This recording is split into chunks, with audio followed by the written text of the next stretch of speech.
All right. Well, you got the honor of kicking off the formal episode. So The you formal episode, give the formal introduction. give it a whirl, man. No, Hey, this is don't forget our tagline. absolutely the tagline's everything. It's all we got. This is the Dad Speak podcast with Jackson Roberts and Steven Freeborn. The podcast for dads, but not or by dads, but not exclusively for dads. Yeah. That's great, man. That's what we Awesome. do. All right, so I'm gonna pretend like I haven't already asked you. How's it going, man? Oh, it's going good. We had a break from recording, but it's just because there was no break from life. So Yeah, we missed last week, but hey, that's how things go. yeah, it's been a nuts last couple of weeks. So very busy. What's going on? Update me, but more of update your listeners. Just we had parent teacher conferences one week, so that was an exciting bunch of work there, and trying to stay on top of that stuff. Honestly, Which parent teacher conferences, for people that don't know, is just Jackson's excuse to yell at parents about why their children are heathens in his classroom. pretty much. I haven't really gotten into it with any parents so far. This is year number 4. I had one parent who said that one of my assignments was stupid. Or no, he said one of my assignments I gave was asinine. And I just go, Did you ask him? You should have asked him 2 things. You should have said, 1, can you spell that word? Then you should have said, 2, can you give me a definition? all I said was, well, your daughter has a 96 in the class, so I think she's doing fine despite my bad assignments. And he was just kind of like, I think she is too. Sir, your assignment is asinine. Kind of how he said it. But apparently that's how he was with everyone. But no, I usually have pretty good conferences, so. Why are there people in this world that just they just wake up and decide, I'm going to be difficult? That's just like, they're like. I think part of it's just an authority thing is the generations of people not loving school and associating that with teachers and stuff like that. I've been pretty fortunate. I've never had a super bad conference before, but. Did you like school? Honestly? Yeah, totally. Just be straight up. Did you like school? Oh no, I was a terrible student in high school. I was the classic example of someone who had all the potential in the world and just no focus whatsoever. And lots of really good guidance that I never listened to. Yeah, but was that because did you just not think school was relevant, or was it not fun, or I think it was a little bit of both. There were some classes I really liked. I really enjoyed my history classes because I've always been interested in history, and I enjoyed. Part of the reason I became a teacher was I really enjoyed the guy. I don't know if you had Coach Mack. I didn't have him. My sister did. Okay. But obviously you couldn't have gone to school in Joplin High School and not been aware of who this verbally abusive teacher was. I'm kind of being slightly facetious there. He wasn't really verbally abusive, but he was pretty rough sometimes. Yeah, he was his thing was just for people that are listening to understand, he was super sarcastic, but he was so sarcastic to the point of it was hard to tell if he was being sarcastic to be fun and joking, or if he was trying to be serious and insult you and be mean to you. I think there's times where he was trying to do both. And I think that's ultimately, I'm not sure what people know, but ultimately, that gets you into trouble eventually. At some point you run into the wrong person. He no longer teaches at Joplin. But from what I've heard, he's at a private school on the East Coast now, which is where he's from originally. So, but yeah, I didn't take any issue. From what I heard, it was kind of to me, it was almost like an experiential thing to be in his class, right? It was that, and probably that's probably why he kept doing it, was because it was this it became this lore, this mythology to it, right? It's it kind of fed on itself. At least that's what I imagine, Yeah, and his teaching style is not my teaching style, but I always remembered in his class, it was the only class where like you could feel he would have these really deep like Socratic seminars with all of us. And it was the only class where like you could feel everybody learning and trying to think of a solution. What like the other teacher at Joplin High that I thought was like that was Kez Komethi, and I had his AP history class or his dual credit history class.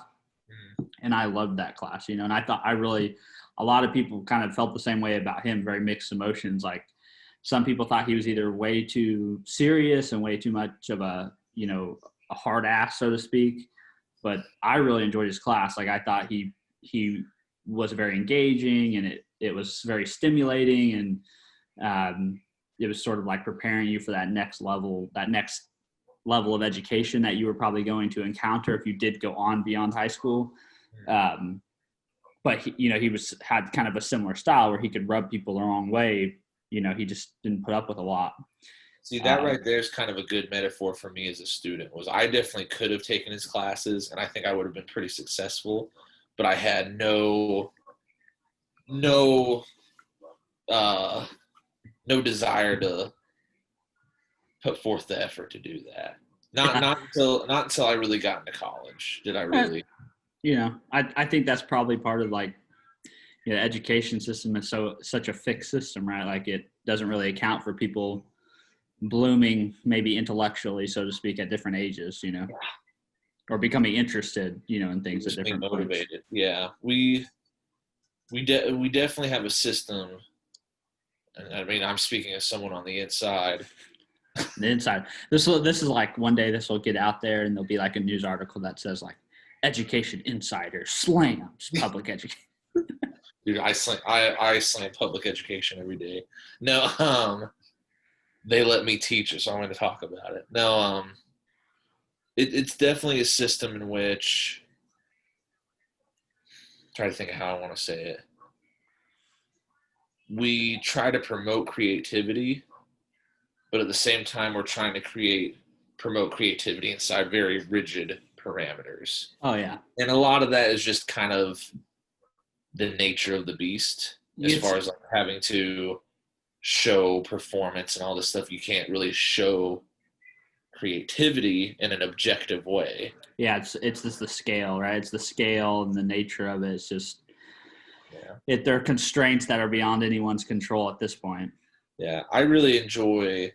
I just got right before this. My 7-year-old, we had a conference with her first grade teacher, and I think she does a really good way of making sure the students are enjoying lessons, and they have really creative things that they do. So, was that virtual? The conference? Yeah, we had it virtually. So. Oh, that's cool. That's very neat. Well, yeah. Hey, so I think this is obviously people can tell we are very put together for this episode. But what I was going to say is that's a kind of an interesting topic because it lends to, I guess we could spin this into, being kind of more dad-centric is like, how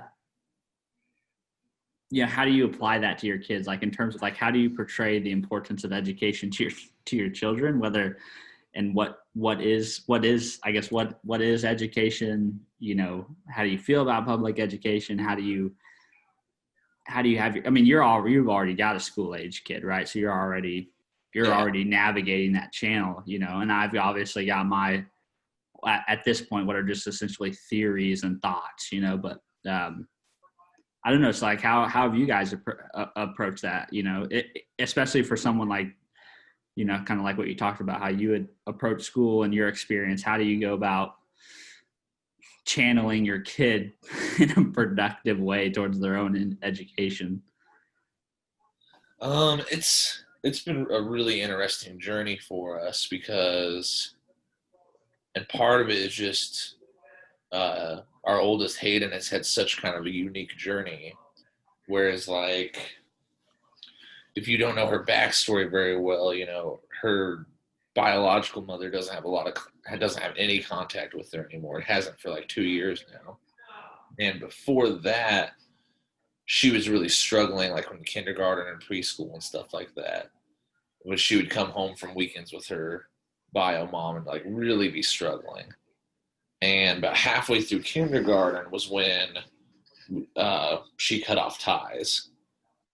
And about a month after that happened, her teacher said, "This is a brand new kid. Wow. She is taking it." And so, and I mean, it's really a matter of trying to, I don't know. I'm one of those people who thinks education is a student by student basis. That you kind of have to start from scratch every single time. For us, we've tried to be proactive. Not reactive is the big thing with us. Is if we see a problem at home that we're worried about with school, try to fix it there. But also just trying to be hands off sometimes, as far as like try not to be overbearing with the teachers. If the teachers need us to do something, we'll do it, but trying kind of letting them, trying to think of how to say it.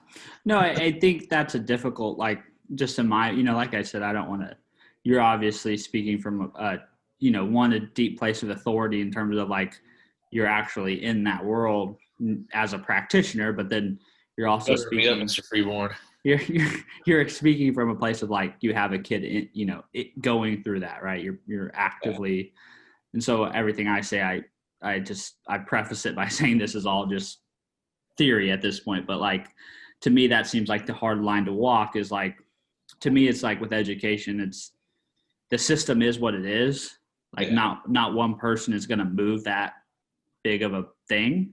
So to me, it's very much a personal responsibility thing. It's like, you have to take it upon yourself to maximize your own education, regardless of the teacher you're dealt or the school you're dealt or the circumstances you're dealt, right? So like, part of me like really wants to encourage my children to like, it's going to be what you make it, but then there's also that aspect as a parent. It's like, you have to be clued in enough to know, okay, where's that line where it's like, my kid is pretty much committed and selling out in every way, shape, or form, and it's still not working, and that's like, there is an area where, like, to your point, it's like, I'm going to be hands off because I want my kid to take ownership of this, but there may be a point at which I need to step in and say something like, this isn't like, this obviously is not the right, like, you're not a good fit for one another. Like, the educator and the student just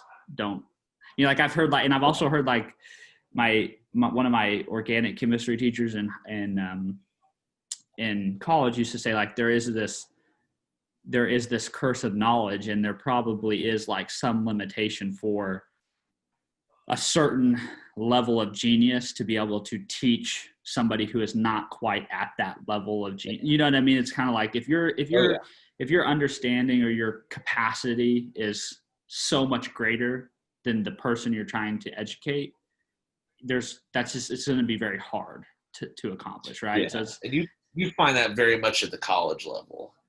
So you really gotta be assessing, like, yes, there's a lot of personal responsibility that's a part of this, but then there is that area where it's like, okay, as much as I don't want to be that parent, I probably need to have a conversation, And I don't know, from the teacher side of it, I'll tell you the best quality I've always seen that denotes a good student. And I hate saying good student. It's such a blanket term, in my opinion. A successful student. What determines that is the parents at home. Every single time. And it doesn't mean that the parents have a high income. Doesn't mean that the parents are super parents or this, that, and the other. What I've seen are just positive parents. I've had students who come from very affluent families whose parents are just obviously not with it.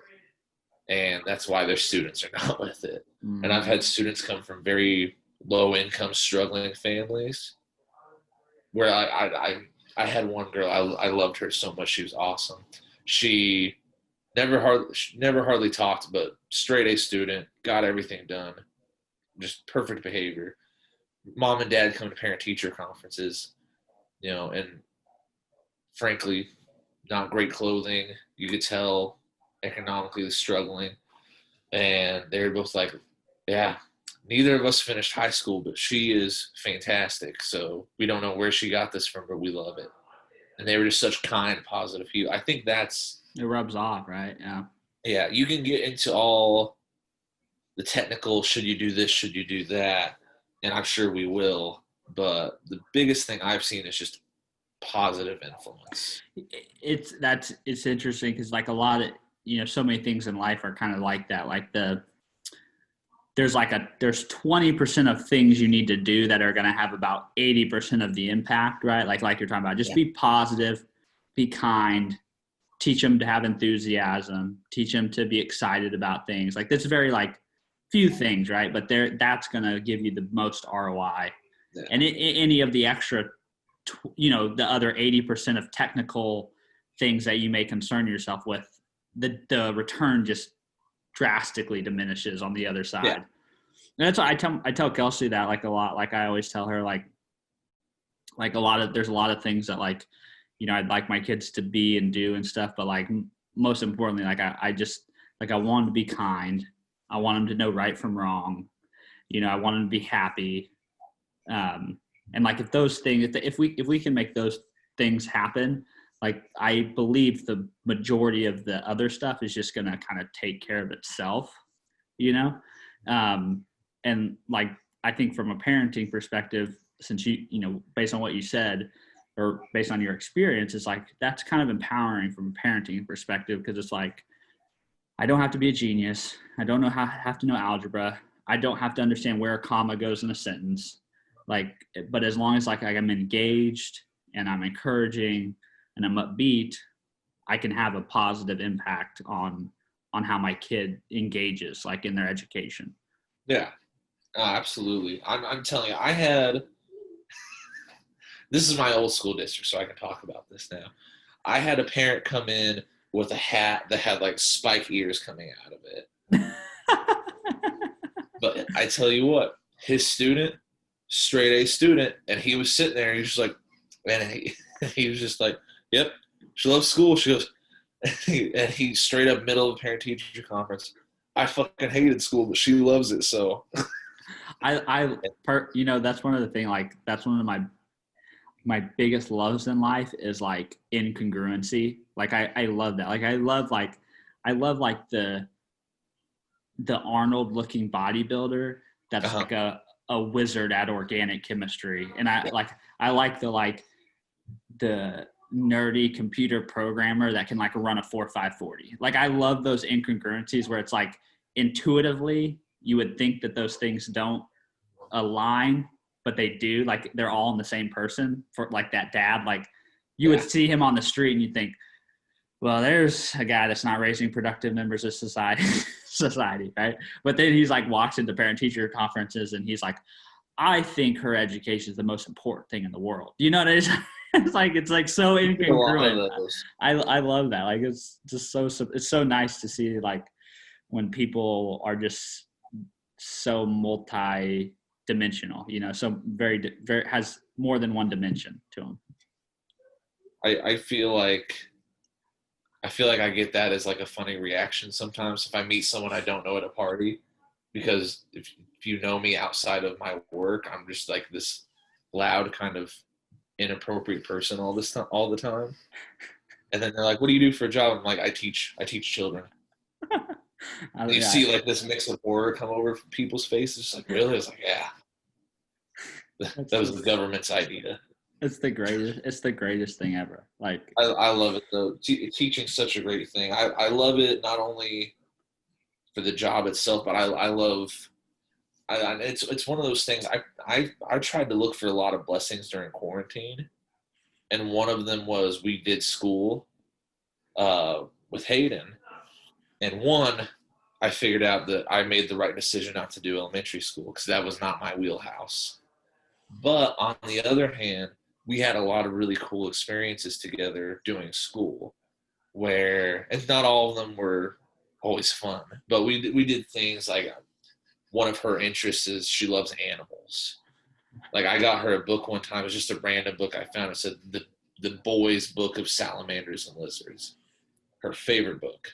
That's awesome. And so we would watch the Cincinnati home zoo safaris, where they would like show one animal for like 15 minutes and talk all about that animal. And she'd have to like give me 3 facts about the animal and like draw a picture of it. So we got to do fun stuff like that. And that was just, and then we also got to do not fun stuff. Like, there was one day where it was, during that time, it was like, we're reading one book every day at least. And she picked a really hard book that was really long. And Hayden will sometimes get this attitude of, I'm being beat right now by this book, so I'm going to emotionally go down the rabbit hole so that I can get out of this. And that one day I was just not having it. And I was like, no, we're going to finish this book. I don't care if we read it all day. We're going to finish it. And that was honestly probably the wrong approach, because it definitely made it a drag and a not fun experience. But we kind of had a talk after that about why that happened.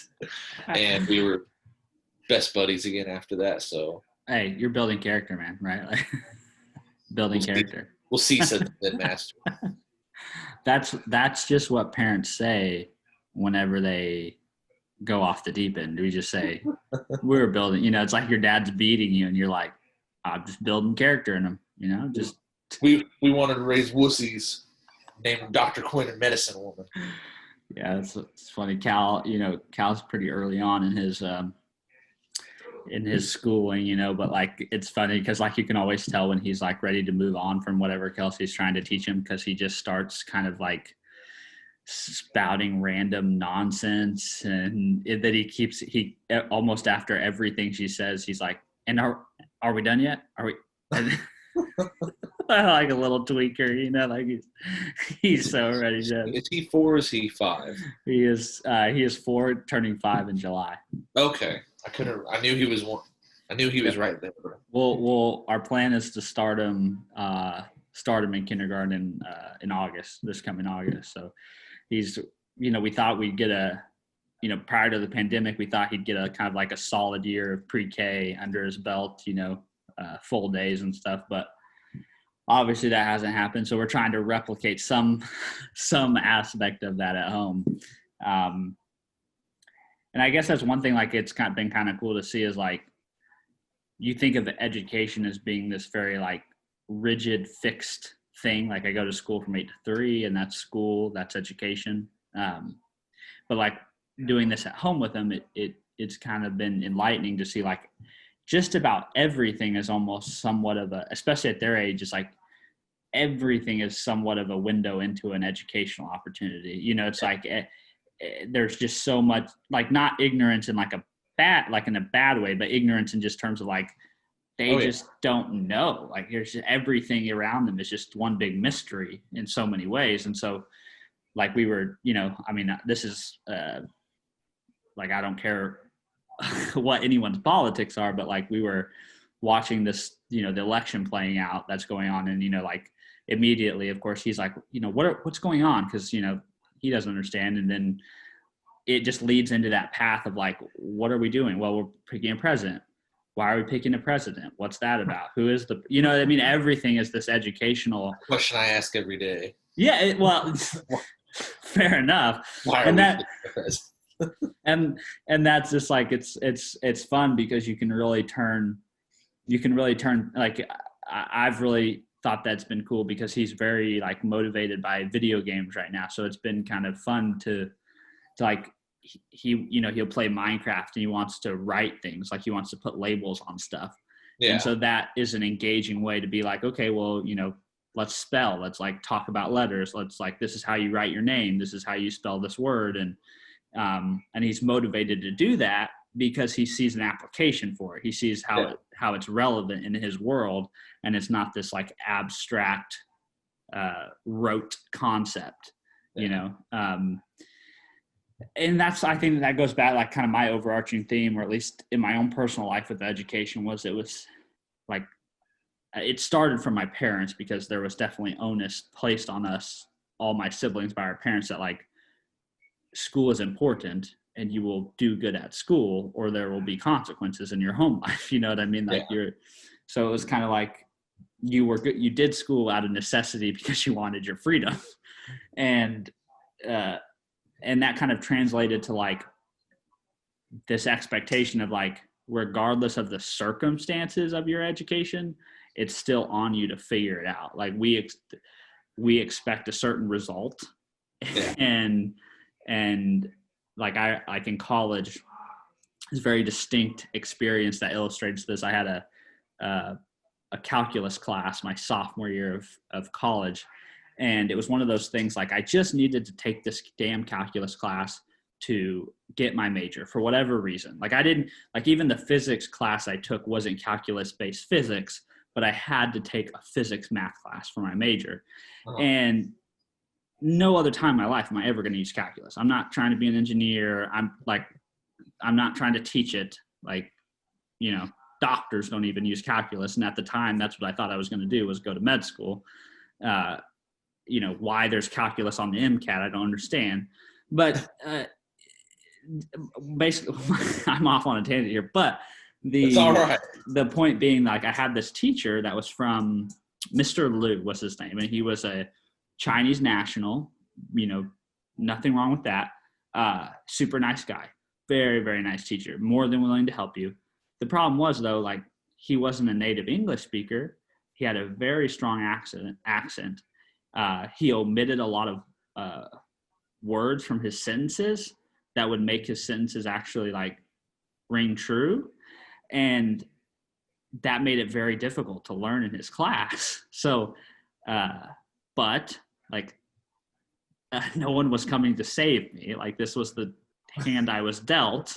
So I could sit back and complain, you know, and I could fail the course, and then I could retake it with a different instructor when it was offered again, right? Or my decision was like, I'm going to sit in this class. This is how I handled it. I'm going to sit in this class every day. I'm going to take really great notes. While I take the notes, I'm going to watch Breaking Bad on my phone. And then at night, I'm going to go home and I'm going to do the problems, and I'm going to put up Khan Academy, and I'm going to watch Khan Academy videos, and I'm going to do these problems, and I'm going to learn this. Like, I'm going to be able to pass the test. And that's how I passed the course. And I just feel like to me, that's like, if you have that kind of mindset, there'll be very few things that will derail you, even if they justifiably should derail you. Like, even if there is a Mr. Liu in your educational experience, that's a justifiable experience. Like, you know, and I'm sure there's plenty of students who did the opposite. They dropped the course and they just waited to take it until it was offered a year later by a different professor, which there's nothing like, if that's what you want to do, that's fine. But it just speaks to to me, it just speaks to the onus of like, you can always accept responsibility for the card you're dealt.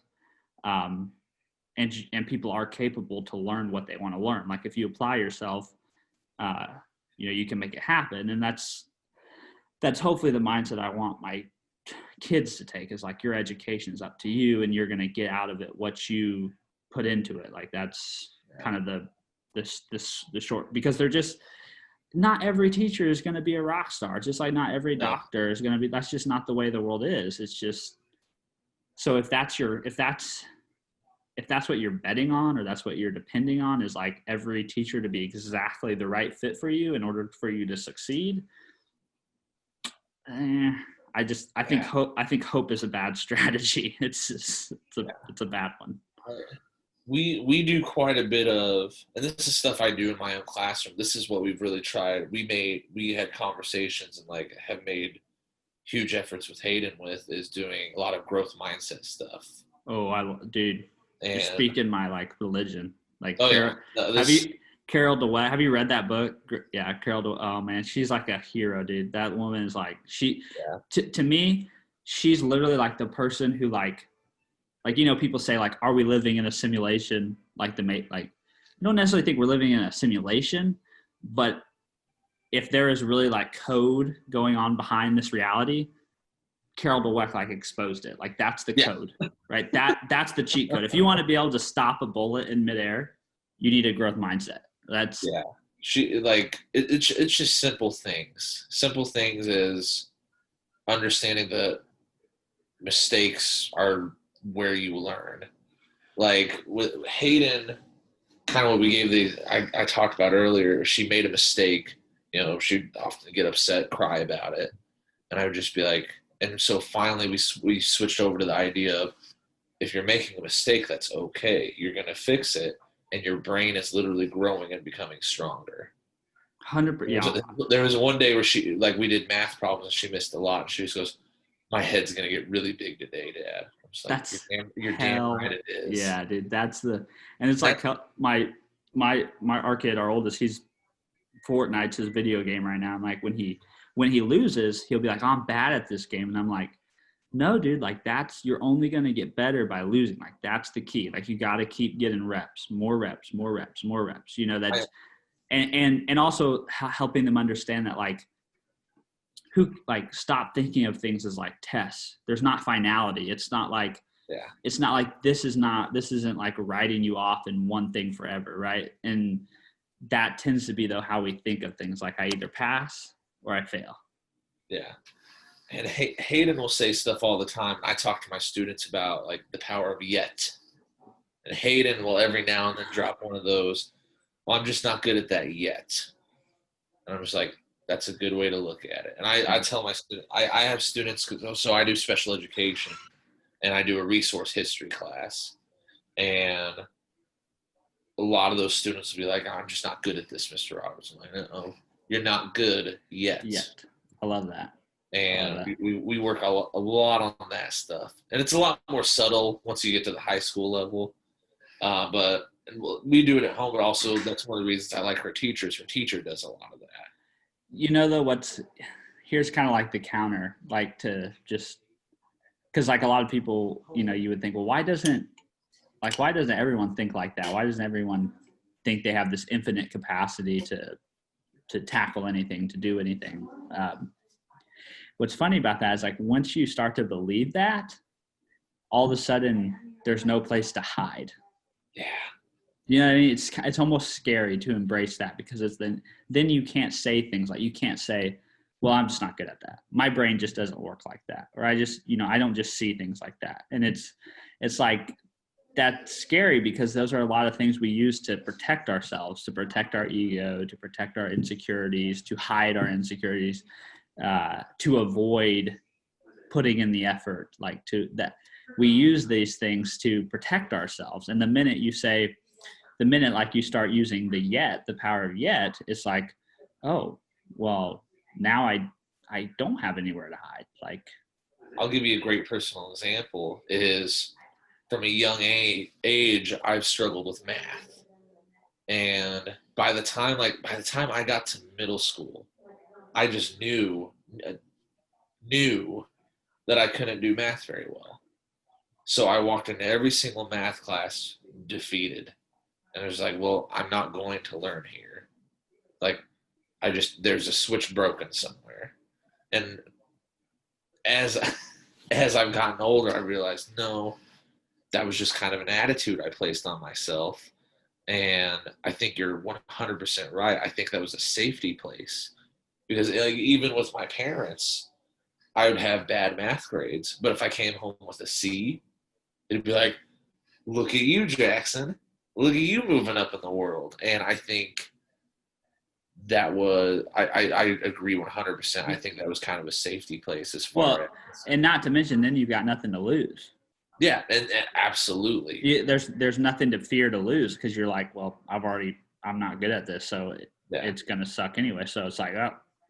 Yeah, by the time I got to high school, and and I had great math teachers in high school. I loved my math teachers in high school, but I just had that white flag was already there, and that's just something we place on ourselves, and that's very much something Makes it incredibly difficult to learn too in Yeah. that type of environment. And that's the thing. One of the biggest things I took away from that book was like this idea of like everything's practice, right? So Yep. I'll use a real world example. Like tomorrow, I have to do a thing at work where I like present a training topic to external people, like customers, on how to do things, how to use this, and so like you can look at that as two ways. You can look at that as being an opportunity to pass judgment on your ability to teach something or present something, right? If I do good at this, then I'm good at that. Or if I do bad at that, then I'm bad at that, which produces an incredible amount of anxiety, to perform. Or you can look at it like, I'm going to get more reps at presenting tomorrow, which is how I want to look at it. Is that this is practice, right? It could go good. It could go not so good. But either way, I'm going to practice. I'm going to learn. I'm going to get reps. And then the next time, I'll be better off. And when you put things in those terms, it's not so consequential. It's not life or death. It's not a finality, right? It's not pass or fail. It's I'm going to practice. I'm going to learn. I'm going to get better. That's the only outcome. Like there is no bad outcome from there. That's what I try to tell students who have who do not want to speak or present stuff in class, which I do almost exclusively projects in class, and almost exclusively they're all presentation projects, just because I think that's one of the best ways to learn history. So, and it's a huge skill, like just in terms of that skill set, like working through. I mean, because that's like the biggest fear people have is speaking in front of others, right? But that's because when you look at it from the standpoint of a performance instead of practice, like look at it like a practice. You're getting up and practicing how to speak in front of people, and you should not expect. Sorry. You shouldn't expect yourself to be like, freaking, I don't know, Gary V in front of a classroom of people. Like it's just that only comes with practice. Yeah, and what you're saying with reps is 100% right. I always tell my kids, focus on like one thing that you think you struggle with, whether it's what to do with your hands or where you're looking or the volume of your voice. I was like, pick one thing. Don't worry about anything else. Just focus on that one thing and take note of it. My boss at my old job, he was very much a pass or fail. Things were always like it was a very big deal that things were like perfect. Like we like everything was this performance, right? And so everything was always this very high anxiety situation, right? And the unfortunate thing about that is it's just like, it strips the fun out of it, right? It's like instead we could approach everything like, all right, we're going to get a chance to practice something. So let's have at it. If it goes great, good. If it goes horrible, we're going to learn a shit ton of stuff, right? Like that's the way, like if you look at things from that perspective, all of a sudden it's just not this big, it's just not this big scary monster. It's just more reps. That's one aspect that I'm really thankful Hayden School does this, is they do in education what's called standards-based grading instead of like a pass-fail grade. And this is why so much of like that growth mindset stuff we're trying to embed to her right now while she's in elementary school. One, because at this time in her life, this is when teaching her is going to be easiest. She's just a sponge right now. But also, standards-based grading, instead of getting like a letter grade that literally tells you how bad or how good you are at something. It's just literally you have a point for meeting expectations, approaching expectations, and then just we're working on skills. Love that. And so that's what her school does. That's what I do with high school level kids. I always tell them, because I have meeting expectations, then I also have on projects exceeding expectations. I said, guys, if you want extra points in my class, I was like, more points, you gotta give me more work. I love it. And we were trying. That's one of the things I really love about Hayden School is they're doing a very similar thing, but starting much younger. So I'm that's one thing that I really hope we're passing on very much is this idea of, I love the way you put it. These are reps. We're practicing. We're getting better. Every time we make a mistake, our brains are growing. That then the thing that's like, how do you, like, then the difficult thing becomes, like you're saying, the implementation of that. How do we get our kids to take on that growth mindset? And like, to me, the only way I can figure, at least at their age right now, a good way of doing it is to try to be that, right? Try to show that example. So like I recently was like, you know what? I've always wanted to learn how to skateboard, and I've always told myself that that's not something a kid like me does, that I'm not a skateboarder kid, or I can't do that, or that's, like I always kind of like put that for some reason out of my mind as like a skill I could achieve. But I was like, that's one of those things that, like, if I can demonstrate to my kids that at any age you have the ability to like learn something new and to take on something new, and show them that process of learning. Like, it's not perfect the first time, but you stick with it and you just keep getting better. And I try to avoid, like, I never want to be that person that's like, oh, I can't learn that because I wasn't born with that, or oh, I didn't come up doing that, so I can't. Like, I want to, like, those limitations, those are killers in yeah, education. it really is. And like, so I try to, like, if it's like a video game related thing, or like a show related topic, or like I try to apply myself to be like, okay, yeah, like I try not to say like, well, I don't know how to do that. I try to like be like, oh, let me look that up. Let me research that. Let me try to find that out. Let me try to figure it out, so that I can try to, in some way, shape, or form, like, live out that mindset, in action. And I'm sure as like kids get older, they can recognize that more. Like I think Carol Dweck talks about, like, in the book, she was like, one of the most important things you can do is just reward their effort, like praise the effort and not necessarily the outcome. Like, just, that's awesome that you keep trying, and it's awesome that you're putting in so much effort, and who cares so much about the outcome.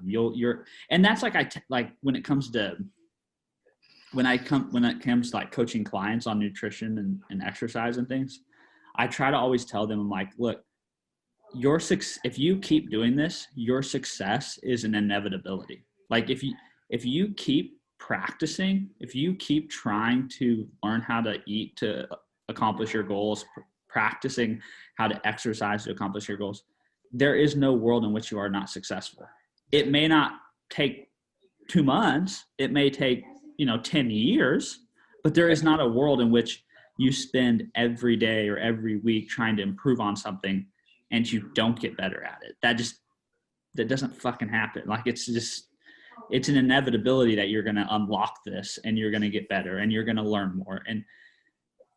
And I think that's, they talk about how, like, people get ragged on a lot because they like start diets and then they stop diets. And it's funny though, because like that iterative process of trying something, failing, trying something, failing, like, that's the process that leads to the success. Yeah. But for some reason, in certain aspects, we dog the failure, but it's like, no, that's because each iterative time you learn something, like, oh, I shouldn't do that, or oh, that's a tripping point for me, or oh, that's a trigger, or absolutely, that's the whole point. Yeah, you see people get shit on all the time for like yo-yoing on their weight stuff like that. Like, no, they're figuring out what works and what doesn't. Exactly. And the people that have figured it out, like, that's what I told you, is like, the people that you see that have figured it out, they've already done the 10-year long thing. Yeah. They just started sooner than you. They started at an earlier age than you. I got what you were talking about as far as rewarding effort. That's one thing that a lot of people will hear that and they think of like participation trophies and stuff like that. And we could probably have a whole podcast, you and I, about participation trophies. But the difference right here are 2 lines, 2 sentences that I tell Hayden every day, and I tell this to my kids at school too, is when Hayden goes to school in the morning, I always tell her, all right, have fun, work hard today. making the emphasis on you're going to work hard today, not do good today, not be smart today, don't learn something today, work hard today. When she gets back and I ask her, what did you do all day? And she tells me the different things she's done. I say, wow, that sounds like you really worked hard today. And she goes, yeah, I worked really hard. It's that simple. It is. Because And now you're not praising the results. Because now if you praise the results and they fuck up, which they're going to. it's inevitability. It's inevitability. Then they're not going to. That makes them not want to try as hard, because if they don't try, they're not getting that feeling. They're failing on their own terms, which I can't tell you how many students I have, and I was one of those too. But when you start praising effort, even if they mess up and fall short, you can still be like, well, did you work hard on it? And if they're able to say honestly, yeah, I worked really hard, I just struggled with it, well, we'll get there. It's not done. And if they are honest with themselves, be like, yeah, I didn't put in the full effort, then they already know what they need to do to succeed. And that's exactly the point, because it does two things. One, it shifts the focus. It shifts it from an external focus on outcomes that you have no control over to an internal focus, which is you do have control over the process, like what you do, what the amount of time and effort you put in. You can control that.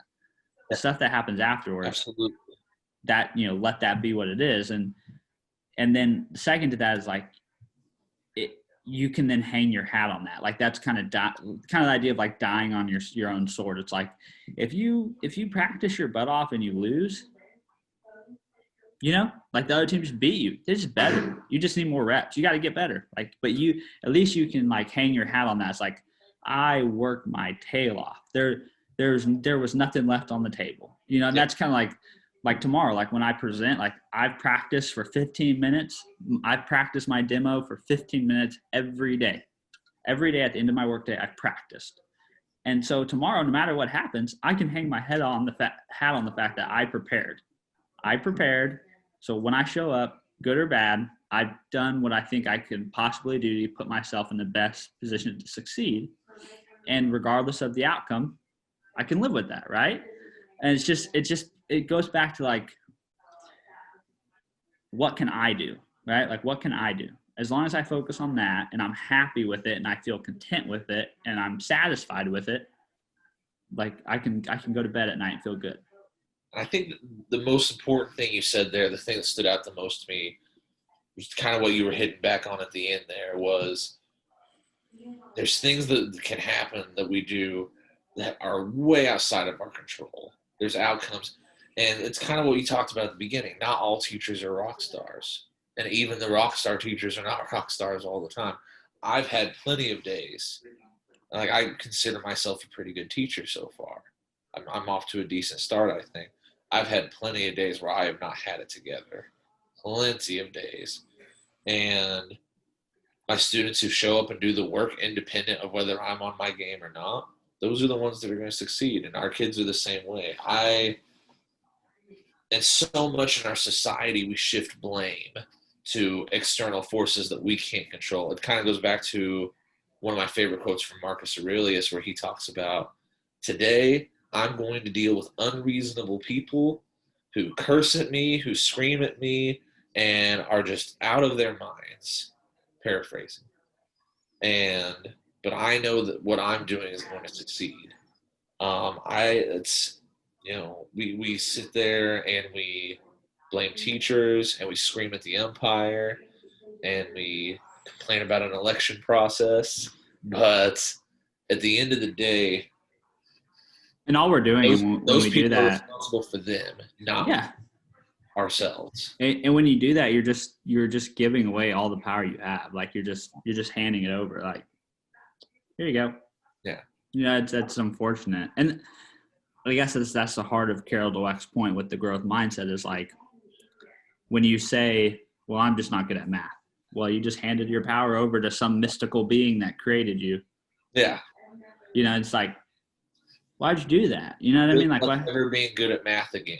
Exactly. Because you just admitted, like, that's not up to you. And it's, well, like regardless of, and that's the other thing is like regardless of if that's true or not, like maybe your propensity for math is not Stephen Hawking's level.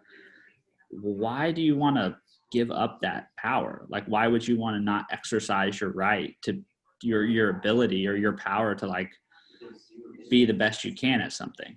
You know, it's just and I get it. Like you want to be selective. Like maybe your potential at one thing isn't the greatest, and it's your potential is higher in something else. So you apply yourself there. Like cool with that, but to hide behind that, you know, it's one thing to say I'm choosing to not focus so much on this area so I can focus on another area. That's a very different statement than saying, well, that's compartmentalizing. That's prioritizing. What are the skills necessary for right now? Yeah, exactly. That's not waving a white flag. Yeah, exactly.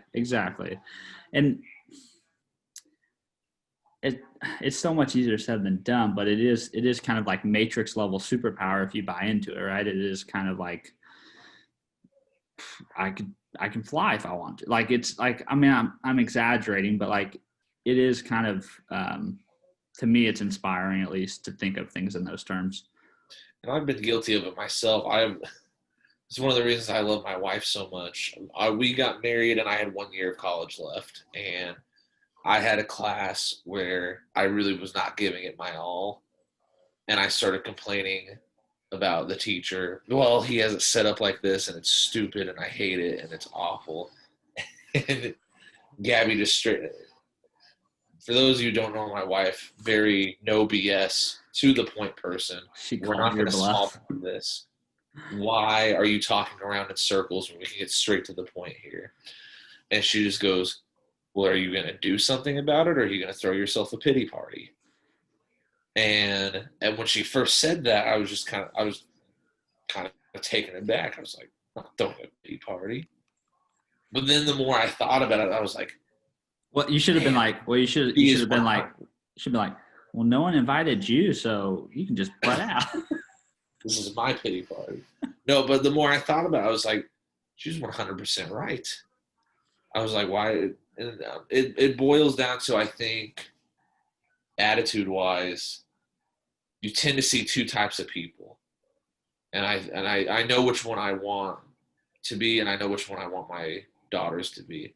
Is you more often than not, you see people who let things happen and people who make things happen.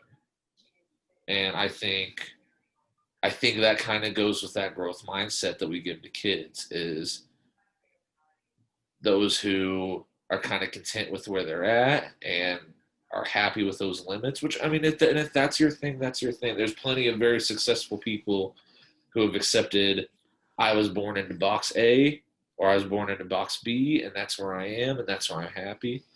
But when you see the people who make things happen, more often than not, those are the people who are saying, I don't care about any of these boxes. I'm just going wherever I want. I totally agree, man. Dude, I think we killed this episode. Dude, we had no plans, but we stumbled on a good one. Yeah, somehow with like no guidance whatsoever. It was one of our most structured ones almost. Yeah, that was good, man. That was really good. I love it. What do you think? You want to close us out? Yeah, let's do it. All right, you wrap us up. You start. Well, you guys, if you want to get a hold of us or send emails, topics, suggestions, anything, critiques, and I've had a couple guys say how much they're loving this, so I really, it's really my favorite thing. So don't be just tell me how much you guys like it, honestly. But if you want to find me, no. Here's what they can do. They can send you the positive feedback. Send the positive feedback to Jaxon.Roberts. Is that your email? Jaxon Roberts, all lowercase, at gus.pittstate.edu. Yeah. So send all the positive feedback there. You can send all the negative feedback to me, Stevan.Freeborn on Instagram, and I will happily cuss you out in the DMs. And I will just send it all right back. I would just spit it back at you. So just send it my way, and yeah, I'd like to hear back what people think. So yeah, that's very welcome. And I think why don't we? I'll go ahead and just commit to this. I'm going to reach out and we're going to try to get another guest on. So I've got a friend in mind. So I'll reach out to him and hopefully in our next episode, we'll get our second guest on here and liven things up even more. I love it. Guest number 2. Yeah, love man. All right, dude. Well, this was good. I really enjoyed this. I'm glad like even with all the craziness of last week, we committed to it and we got this week done and it's good shit. This is good. I gotta be honest. I've been struggling with work and struggling with, the emotions and the mindsets and all this stuff. So this is kind of refreshing to talk about. Yeah, man. It's a good centering point for the week. I've kind of been dealing with anxiety for the first time in my life. Like I knew it was a thing, but I've never felt it before. So, hey, man, welcome to the club. And I'm just kind of like, dude, this sucks.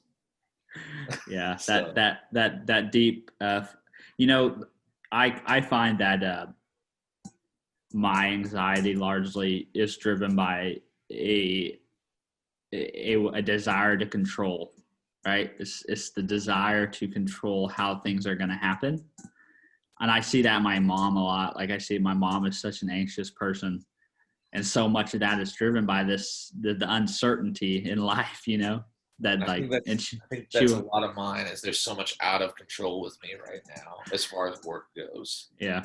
And I think like that, to tie it back into the conversation we just had, it's like, the more I can just remember that, like, it's reps, it's practice. No outcome is final unless it's death. Like other than that, there's no finality. And either way, most things are not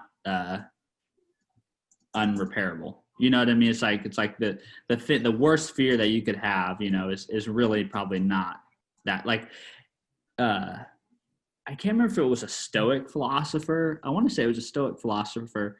It may have been Seneca that talked about or no, maybe it was Epictetus.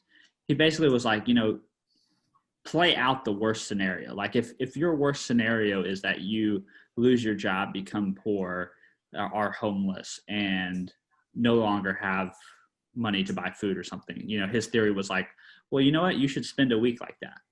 Play that out. I think that was Seneca. Yeah, he was like, play that out. You know what I mean? And it's almost like it's like it inoculates you because you play it out and you're like, it's really not that bad. I can figure this out. Like I can make this work. I can figure a way out of this, And when you do that, it alleviates that that dread and the worry, Yeah. As soon as you started talking about this is reps, like I legit felt my chest get a little lighter. I was like, it's reps, man. True. It's reps. Yeah, it's like I was so nervous about starting, a new job again. Like after I left one company, went to another company, and it didn't go well.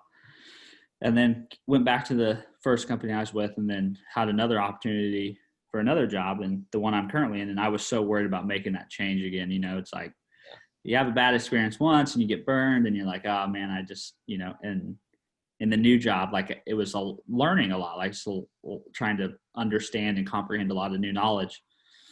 And like I just kind of was like, you know what? I know I don't know everything, and I know I don't know how to do everything, but I'm just going to jump in. I'm just going to start getting reps, and some are not going to be good reps and some are going to be bad reps. And some are going to be good, and I'm just going to learn. But the more I sit on the sidelines and I watch, thinking, well, if I just watch long enough, it's kind of it's like football practice. You can sit on the sideline and watch plays all day long, but that's not the same as just getting in there. And no matter how long you stand there and watch, you're no better off. Like you don't get any better on the sideline watching. Like it just doesn't happen. Like you don't like your skills don't come from osmosis.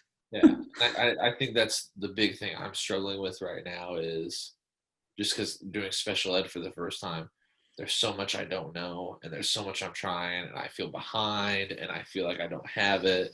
And I'm trying to work with that mindset of, okay, this isn't going to be forever though. Eventually you're going to get used to this and eventually you're going to get better at this. Totally. It's inevitability, dude. It's inevitability. Like, and just, none of us are perfect. So like the fact that you're having those anxieties and those performance worries, like that's like you wouldn't have those if you didn't care. Yeah. Right. So to some level, it's kind of like I think Dale Earnhardt said that. Like he was like, if I ever get into a race car and I don't have butterflies, I'm worried. Because he's like, those butterflies tell me that I want to win. I care about winning. Like it is an important indicator, right? That's Ozzy Osbourne. They were like, "Do you still get stage fright?" And he goes, "I get stage fright before every single concert I've ever had." Right. It's an indication that you care, right? And then you have to pair that with that skill of knowing that like what you just said, like you have to pair that with, but I'm going to get better regardless of what happens. I'm going to get better. So it's like you're pulling from two ends of the spectrum at the same time. Like, I want to win. I care about winning. I care about doing good, but I have to remember that like it's all just practice, and irregardless, whatever happens this time is going to make me better for the next time. Absolutely. So love it, man. No, this was good for me. Yeah, dude. Good talk. All right, next week we'll get a guest on here and we'll rock and roll. I love it. I'm excited. So, all right, man. See you then, sir. Talk to you later. Have fun. Bye.